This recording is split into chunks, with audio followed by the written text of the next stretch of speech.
For as long as I can remember, I have had an interest in pigeons. I never thought of them as rats with wings or as a nuisance. They just seemed comical to me and they made me smile. To me, they were just large, stocky doves with a rumbling, throaty coo that was quite pleasing to the ear. But wait, did you catch that? Pigeons are doves. Those drab gray birds that inhabit metropolitan areas and highway underpasses are doves? That's right. They're part of the dove family known as Columbidae and are sometimes referred to as rock doves or rock pigeons. Their scientific name is Columba livia. Columba means dove, and livia refers to their lead-gray hue. Found on every continent except for Antarctica, these birds can easily be identified by a stout, hefty body, a small head, and a short, slender bill. One of the best ways to learn about any bird is to simply plant yourself down in its vicinity and watch and listen. Put down the phone, put down the field guide, and just watch the show unfold in front of you. What you'll notice about pigeons that's different from most other birds is that they come in a wide variety of colors and patterns. We all know the standard dusty gray pigeon with 2 bars on each wing, but look around and you'll notice that some don't have wing bars, but dark speckles instead. Some have patches of white, a color pattern known as piebald. Others are charcoal colored or even black. And my personal favorite, the cinnamon pigeon, with its reddish-brown feathers. Aren't they just beautiful? Also, notice the green and purple iridescent neck patch. These special feathers contain small overlapping barbules that can absorb and reflect light in varying amounts. In pigeons, they may appear more purple than green or vice versa, depending on light and movement. Birds can see ultraviolet light, allowing them to see the world and each other much differently than we do. Their vision is tetrachromic or 4-color vision, meaning that they can see red, green, blue, and ultraviolet.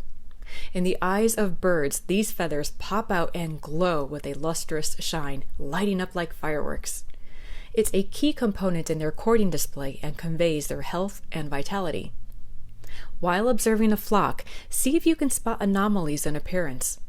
I once came upon a pigeon whose head feathers were growing in the opposite direction, giving it an odd sort of head crest. This is a delight to find and makes one wonder about the bird's genetic lineage. Also, see if you can catch a glimpse of the color of their toenails. Pigeons have toenails that are ivory, black, or sometimes you'll find that they have a combination of both. You may also have the fortune of finding a pigeon who has feathers on its feet.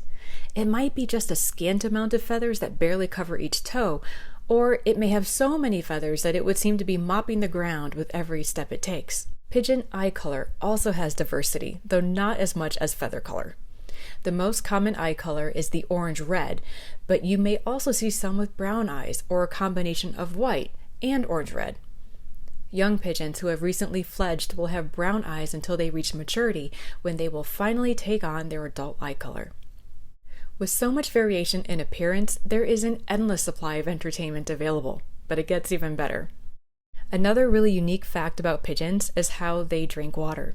You may have watched a songbird or a duck dip their beak into water and then raise their head so the water can roll down their throats, and then they repeat this several more times. With pigeons, their beaks are basically living straws. They can siphon water through their beaks without having to lift up their heads.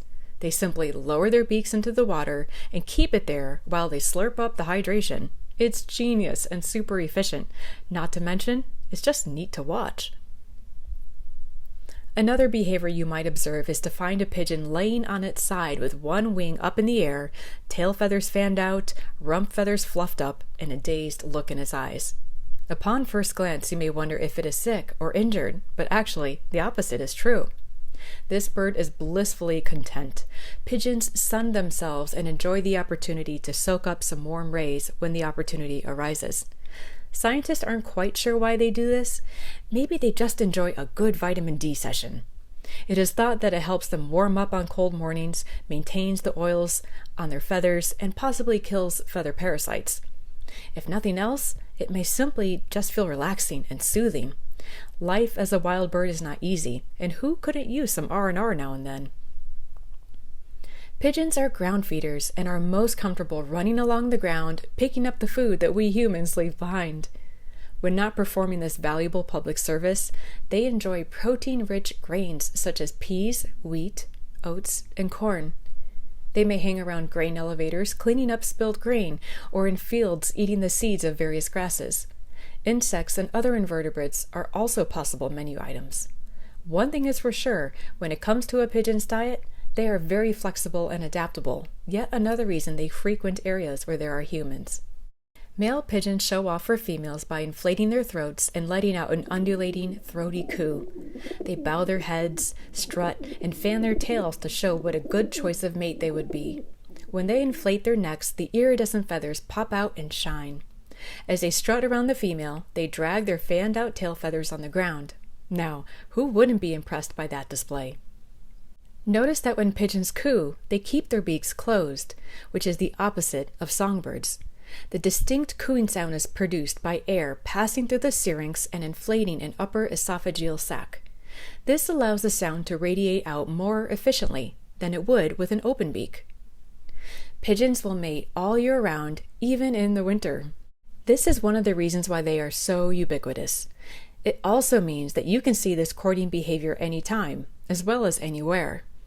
When you start paying attention to the pigeons in your area, you may see courting on top of a street light, a utility pole, a building ledge, or a city sidewalk. Any place that is big enough to fit a pigeon is a good place to strut and show off. For the most part, pigeons are monogamous and stay in a close pair bond with their mate as long as they are both alive. If one dies, the survivor will go back into the dating scene in search of a new mate. Feral pigeons usually only live up to 3 years. Pigeons are devoted parents, tending equally to incubating eggs and providing for their young. They make a flimsy nest of sticks and twigs on a flat surface, such as a building ledge or a ventilation shaft. They look for real estate that is sheltered from the elements and predators and lay 1 or 2 eggs. They can lay 6 to 7 clutches of eggs per year, though winter broods are typically less successful unless they live in a warmer climate. Building a nest on a ledge of a city high-rise makes sense for a pigeon. It harkens back to their ancestors who nested in rocky cliffs, hence the name rock dove. This is another reason why we find so many pigeons in cities. Humans provide artificial cliffs, and the pigeons just couldn't be happier about it, not to mention all the free food that humans leave out in the open, which really helps out. One of the unique features of pigeons is their ability to feed the nestlings crop milk. Both males and females produce milk from the lining of their crop. The crop is a muscular pouch that is an extension of the esophagus where food is stored and ferments before moving further along the digestive tract.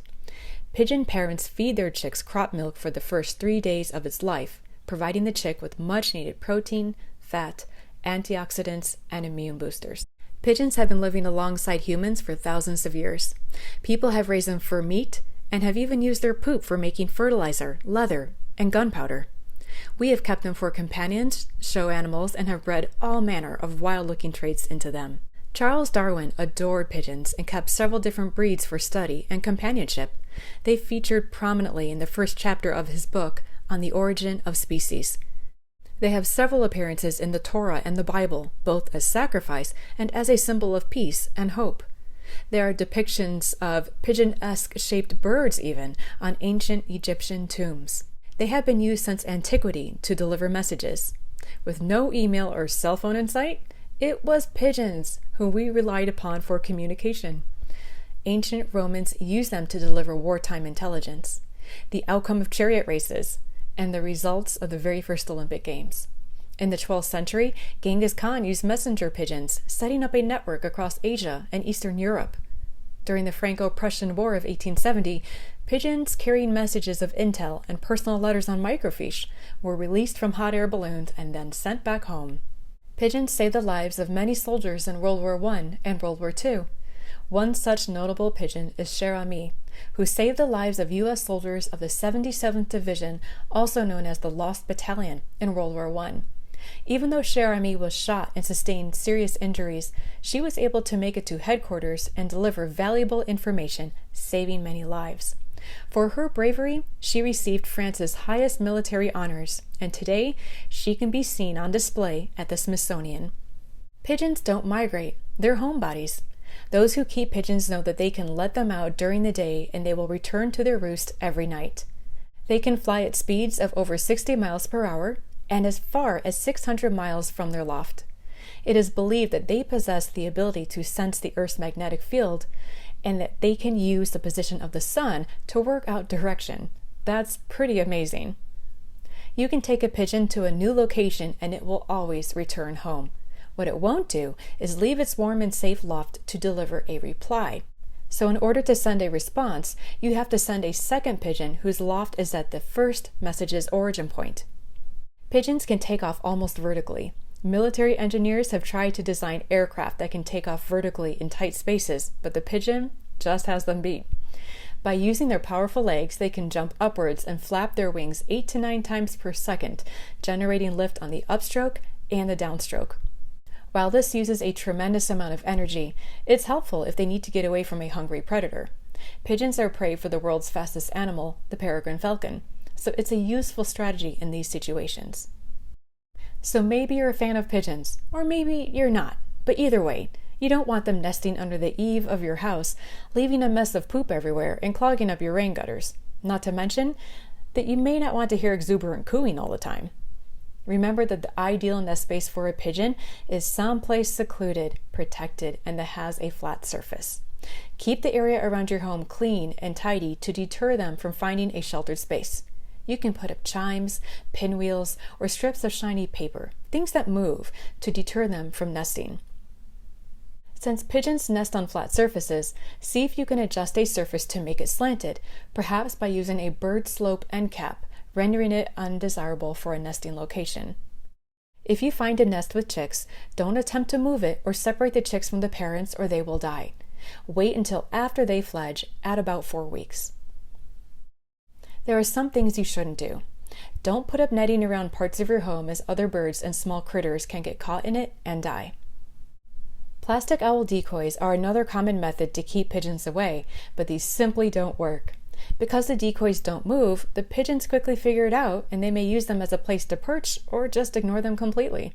The owls represented on these decoys are nocturnal ground hunters and they will rarely come in contact with pigeons anyway. Bird spikes are supposed to make it uncomfortable for pigeons to land, but it backfires at times and birds figure out how to use the spikes to their advantage. Imagine if you walked up to a park bench but it was covered in spikes. Feeling very tired, you might find a small corner of the bench that is free of spikes, so you kind of make it work. You may see spikes on a building and still see a pigeon nesting behind it or even on top of it with a thicker than normal nest. Even small songbirds have been undeterred and built nests on top of spikes. Whether it's a pigeon or a songbird, they're smarter and craftier than we give them credit for. But there's another side to consider about spikes. Sometimes birds are injured by running into spikes and young get killed. There are kinder ways of dealing with this issue, not just for birds, but all wildlife, and they are worth looking into. So I hope you enjoyed learning about what makes pigeons such unique and special birds, and that it deepened your appreciation of them. What was the most interesting fact that you learned? Do you have a fondness for pigeons as well? If so, leave a comment down below. And as always, I hope you enjoyed, and happy birding.